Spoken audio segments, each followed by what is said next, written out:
The governors of Wisconsin and Minnesota were having a private meeting when their aide to the governor of Wisconsin rushed in and alerted him that 3 Brazilian exchange students had received serious injuries in a car accident. "That's terrible," said the governor of Wisconsin. "Yes, it is," said the governor of Minnesota. "But can you remind me, how many is a Brazilian?"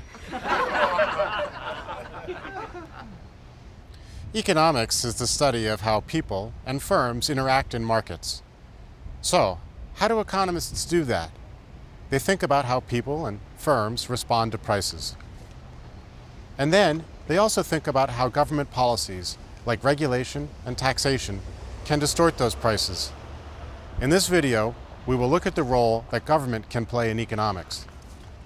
Specifically, we will show how the government can use regulation and tax policy to change incentives and prices, and thus alter trade flows.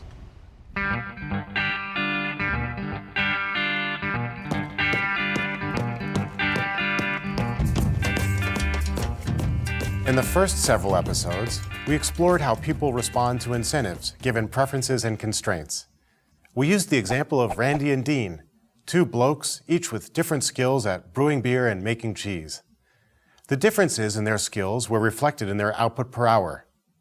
Given that Randy and Dean have fixed amounts of time in the day to work at beer and cheese production, the differences in their skills imply that each producer maintains different internal relative prices for their beer and cheese products. Furthermore, we showed that Randy has the comparative advantage in cheese production, and Dean has the comparative advantage in beer production. Randy specializes in making cheese and exports cheese to Dean, and Dean specializes in brewing beer and exports that to Randy. The differences in prices also naturally lead to opportunities to a trader to step in, to buy low and sell high. As we demonstrated in the earlier episodes, the act of buying low and selling high induces Randy and Dean to trade with each other. The trader, represented here by Kenny, makes profits in the process, and Randy and Dean are each strictly better off after trade than they were before trade. So far, we have not talked about the role of government, which, of course, has been lurking in the background all along. After all, it's the government that ensures Kenny, our trader, will fulfill the trade deals he arranges with Randy and Dean. But the government, in fact, often plays an even more prominent role in economics. Specifically, government has the capability of altering trade flows. The concept is pretty straightforward. A government, through the power of regulation and taxation, has the ability to affect incentives and prices. And since people respond to incentives and prices, behavior and trade flows will change as a result. Let's illustrate this with an example. Let's suppose the politicians of Randy's land do not like the fact that Randy imports beer from Dean. Instead, they feel that Randy should export beer to Dean. The first method they might try is just banning imports of Dean's beer. However, the politicians of Deansville might be offended and retaliate by banning Randy's cheese exports. The net outcome of both actions is that trading is stalled, and so the standard of living falls for Randy, Dean, and Kenny. So, is there another way the government of Randyland could discourage the import of beer from Dean? They could impose a tax on Dean's beer. This is sometimes called an import duty. This tax would raise the price of Dean's beer sold in Randyland. But, like before, Dean's government could retaliate by taxing cheese produced by Randy. If the tax imposed by Dean's government fully offsets the tax imposed by Randy's government, they are again at a stalemate. So, what is the government of Randyland to do if they are determined to export beer to Dean rather than cheese? It turns out they can accomplish their objective. How? By regulating or taxing Randy's production of cheese. So, how would the lawmakers of Randyland use the regulation of cheese production to influence the export of beer? Well, suppose the government of Randyland passes a law or a regulation declaring that Randy can only produce cheese at a maximum rate of 1 wedge every 10 minutes, or 6 wedges an hour. However, Randy's production of beer stays unchanged. he's still allowed 10 kegs per hour, translating to 1 keg every 6 minutes. We can work out Randy's price of beer and cheese after the regulation. If Randy wants 1 more wedge of cheese, which takes 10 minutes to produce, he must reduce beer production for 10 minutes.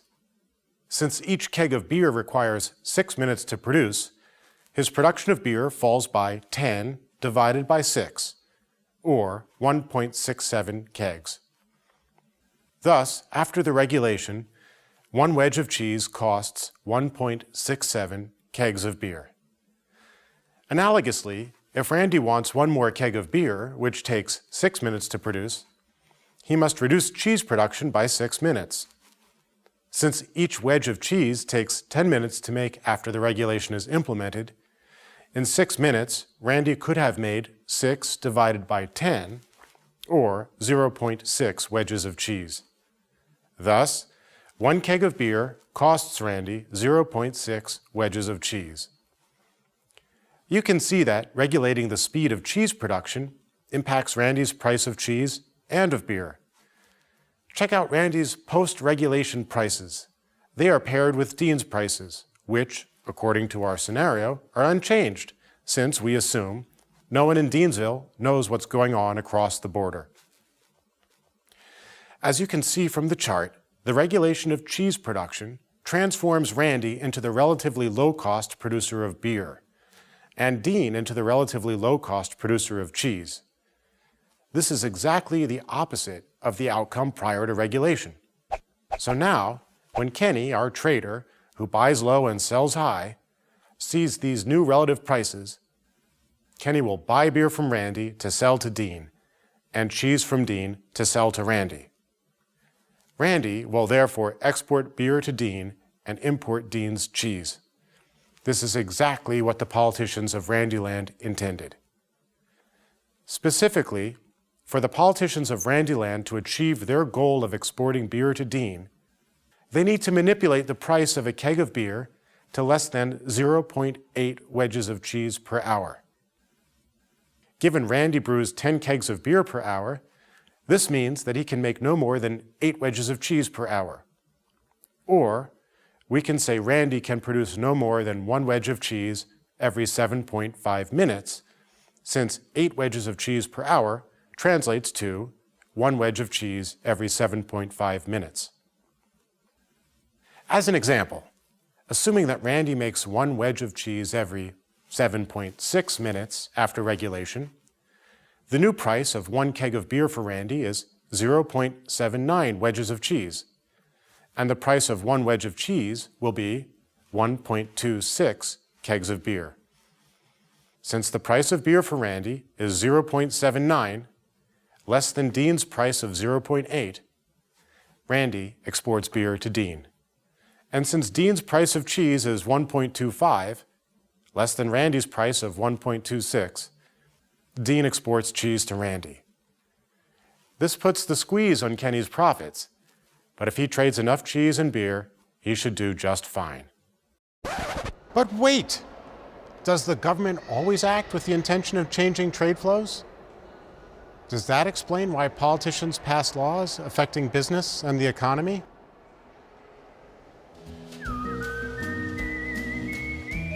Some regulations benefit workers or the environment, but all regulations affect prices and trade flows.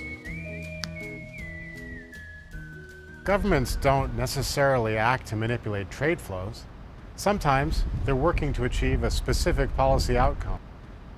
But this policy outcome can unintentionally affect trade flows. For example, governments typically care about protecting workers' safety and health. You can imagine that if making cheese was considered dangerous to workers if performed too fast, the government of Randyland might regulate how fast cheese could be produced, thus making the industry safer. These regulations would benefit cheese workers. They'd be safer on the job. But the outcome of the regulations, perhaps unintended, would be that the relative price of cheese would rise and the relative price of beer would fall. The consequence of worker safety in making cheese might then be that Randy imports cheese from Dean and exports beer to him.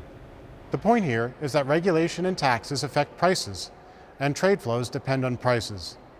So, regulations and taxes, implemented for any reason, can sometimes unintentionally affect trade flows. Okay, back to intentional manipulation of the market. Now, let's take a look at how the politicians of Randyland can achieve the same outcome of exporting beer to Dean by taxing production of cheese rather than by regulating it. Suppose the government of Randyland imposes a 12% tax on production of cheese. In this scenario, Randy makes the original 9 wedges of cheese per hour that we proposed at the beginning of the video. But he must pay the government 12% of all cheese produced, so that after the tax is paid, Randy only has 7.9 wedges of cheese per hour available to sell. Take that a step further and divide that hour, or 60 minutes, by 7.9 wedges. And we see that, on an after-tax basis, Randy, in effect, makes 1 wedge of saleable cheese every 7.6 minutes. This is the same rate as in the previous example, when the government simply regulated the rate of cheese production to be 1 wedge every 7.6 minutes. Since output per hour of beer and cheese is the same as in the previous example, the relative prices of beer and cheese are the same. Thus, after the Randyland government imposes the 12% tax on cheese production, Randy exports beer to Dean, and Dean exports cheese to Randy. The examples we just worked through illustrate 2 important properties of taxes and regulation.